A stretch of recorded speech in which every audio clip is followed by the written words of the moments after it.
6 anak panah, 3 poin, 3 lagi berbaris di atas. Alhamdulillah. Assalamualaikum warahmatullahi wabarakatuh. Saya baru saja pulang latihan memanah.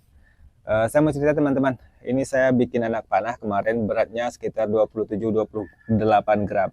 Lalu saya gunakan busur dengan berat tarikan yang hanya 34 lbs saja untuk bermain di jarak yang jauh 70 meter.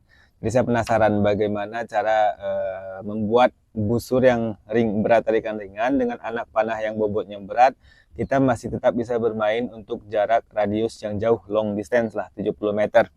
Ini pertanyaan yang sebenarnya cukup sering masuk ya. Busur saya cuma 30 lbs, busur saya cuma 35, itu sampai nggak 40, sampai nggak 50. Itu berapa kali masuk ke saya? 70 meter saja sampai, asalkan kita tahu bagaimana berimprovisasi menggunakan busur ringan dengan anak panah yang bobotnya berat. Itu GPP-nya bisa di 12 atau 13 mungkin ya, GPP-nya, grand per pound-nya. Oke, ada beberapa hal yang mesti kita pahami ketika kita menggunakan anak panah berat.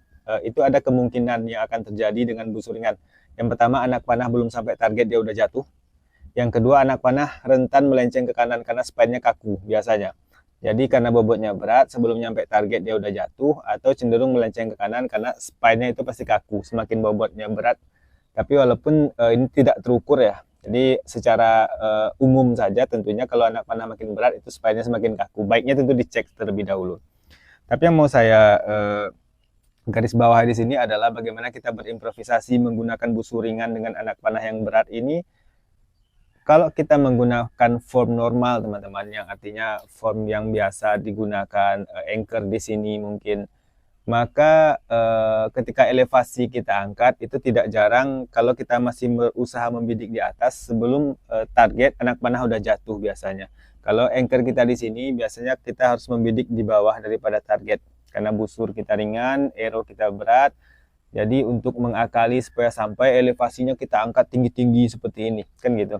Tapi yang saya lakukan di video tadi pagi itu adalah tidak dengan hanya mengangkat elevasi, tapi juga dengan menurunkan anchor.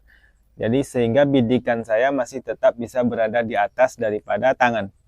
Nah, yang umumnya mungkin anchor di sini, lalu saya turunkan menjadi ke bawah. Kurang lebih seperti itu. Itu adalah salah satu cara yang bisa kita akali untuk menyebabkan bidikan kita masih tetap berada di atas daripada handle. Kemudian juga saya memberi jarak dari wajah. Posisi anchor saya beri jarak dari wajah agar anak panah tidak terlalu rentan melenceng ke kanan.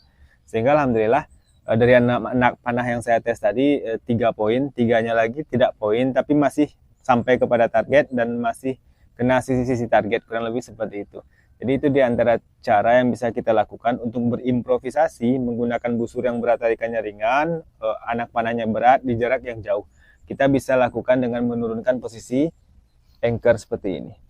Ya kalau bagi yang saya tidak terbiasa menurunkan anchor, ya terpaksa anak panah harus disesuaikan yang menggunakan anak panah yang ringan, atau terpaksa menggunakan bidikan di bawah daripada tangan. Itu silakan saja, bebas-bebas saja.